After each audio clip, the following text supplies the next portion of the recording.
भगवान शंकर शिव के मस्तक पर, पिंडी पर, शिवलिंग पर धतूरा पहली बार चढ़ाया गया वो फुलेरा दूज का दिन था। इसलिए शिव महापुराण की कथा कहती है जिस दिन कोई मुहूर्त नहीं हो, कोई काम नहीं हो, उस दिन केवल फुलेरा दूज के दिन आप किसी भी दुकान का, व्यापार का, व्यवसाय का, जन्म का, आदि का कोई भी मुहूर्त कर लो, वो कभी ठप नहीं हो सकता, वो बढ़कर ही चलेगा। सारी जिंदगी के कांटे निकल जाते हैं,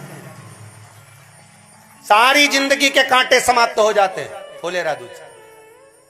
कहते हैं दुनिया में सब दिन का दान, सब दिन का पुण्य समाप्त हो सकता है, और फुलेरा दूज का दान, पुण्य, सत्कर्म, भजन, कीर्तन, नाम स्मरण समाप्त नहीं होता। चक्कर आ जाते हो, अचानक गिर जाते हो, हापड़ी भराने लगती हो थोड़ा सा चलने पर, श्वास फूल जाती हो ज्यादा चढ़ने पर, उनके लिए विशेष है कि धतूरे की जड़ को, धतूरे का जो फल होता है उसकी जड़ महाराज निकाल कर, धोकर, उसको घिसकर शंकर भगवान पर उसका लेपन कर दीजिए।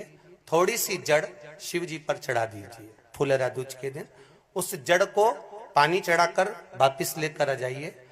जो मिर्गी का मरीज होता है, जिसको दमे की शिकायत होती है, श्वास की होती है, चलने में हापड़ी भरा जाती हो, फुलेरा दूज के दिन दोपहर के समय पर उसको वो जड़ केवल 3 या 4 बार सुगंध में सुंगा दी जाती है, तो मिर्गी की बीमारी समाप्त हो जाती है, और जिसको दमा श्वास फूलता है उसको भी आराम लग जाता है। फुलेरा दूज के दिन उसके लिए नित्य आनंद का सुख दे जाती है। और भी ध्यान दें, जिसको बहुत भारी बीमारी हो, डॉक्टर कह रहे हैं कि ऑपरेशन की जरूरत है, ऑपरेशन कराना पड़ेगा, गांठ हो गई है, ये हो गया है, वो हो गया है, निवेदन है एक धतूरा फुलेरा दूज के दिन भगवान शंकर के शिवलिंग पर समर्पित करें, और 5 बेलपत्र नंदीश्वर भगवान पर अर्थात भगवान नंदी पर समर्पित करें। जीवन में कितनी बड़ी भी बीमारी होगी वो आगे नहीं बढ़ सकती, ऑपरेशन की जरूरत नहीं पड़ सकती, वो केवल फुलेरा दूज पर हो,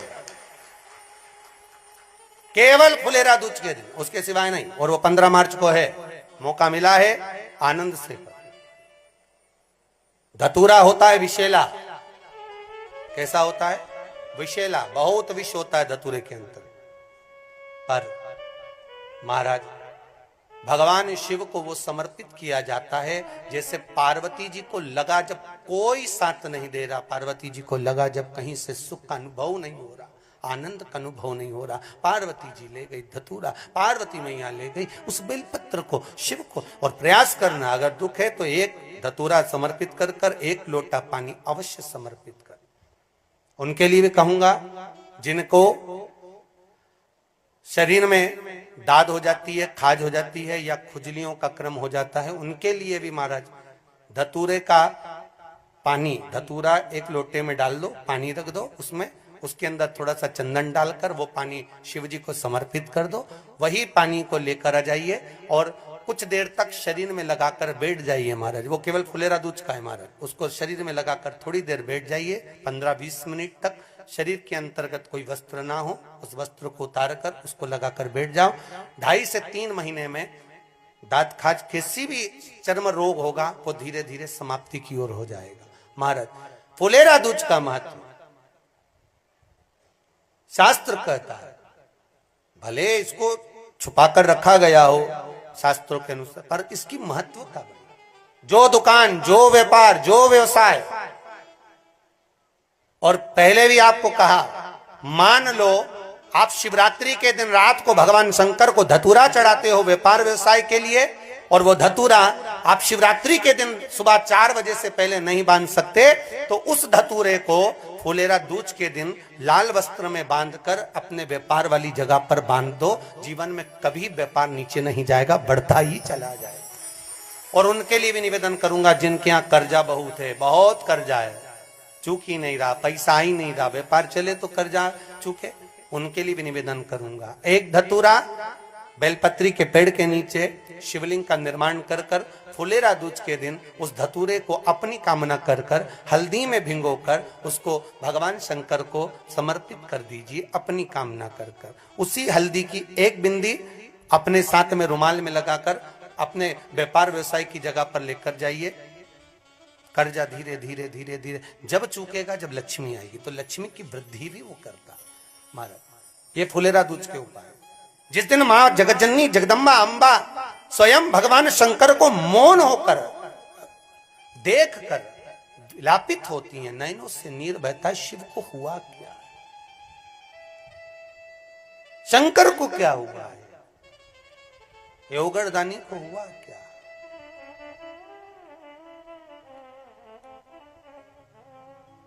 नयन जलता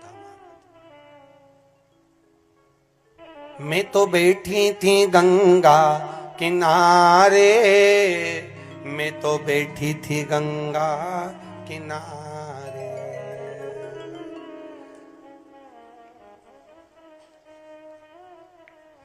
ऐसा धक्का दिया ओ भोलेनाथ, दिल तुझको दिया ओ भोले।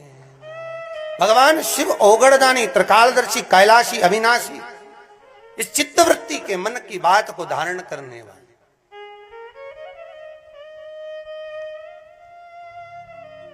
जिन लड़का और लड़की का विवाह नहीं हो रहा है, महाराज विवाह के लिए बहुत परेशान हो गए, उनके लिए भी 5 बेलपत्र, 1 धतूरा, 5 शमी पत्र अशोक सुंदरी वाले स्थान पर, चाहे मंगल हो, चाहे राहु हो, चाहे केतु हो, सारे ग्रह भले अनुकूल है नहीं है, प्रतिकूल है नहीं है, वो अपने अनुसार उसको लेकर शमी पत्र, बेलपत्र और धतूरा हाथ की हथेली में रखकर, जिसका मंगल विवाह नहीं हो रहा, बहुत कष्टप्रद है, हाथ में रखकर अशोक सुंदरी, अशोक सुंदरी का स्थान सबको मालूम है ना, भगवान शंकर की जलाधारी पर शिवलिंग, पार्वती जी का हस्त कमल, जहां से चरण जल नीचे जाता है, राइट भाग गणेश जी का स्थान, लेफ्ट भाग कार्तिकेय का स्थान, जलाशय में से, जलाधारी में से जो जल नीचे गिरता है बूंद बूंद, वो शंकर भगवान की 5 लड़कियां, जया, विषहरा, शामरीवारी, दोतली और देव, शंकर जी की 1 लड़की और अशोक सुंदरी 6 नंबर की, उसका स्थान, इन पानी जो जाता है उसके बीच में जो मोटी सी लाइन होती है, उस मोटी सी लाइन पर जो स्थान है वो अशोक सुंदरी का स्थान है। किसका स्थान है? अशोक सुंदरी। शंकर भगवान का संपूर्ण परिवार, जलाधारी माता पार्वती जी का हस्तकमल, चरण, राइट में गणेश जी, लेफ्ट में कार्तिकेय जी, बीच में अशोक सुंदरी, और ऊपर से जो 1-1 बूंद पानी गिरा रहा है वो है शंकर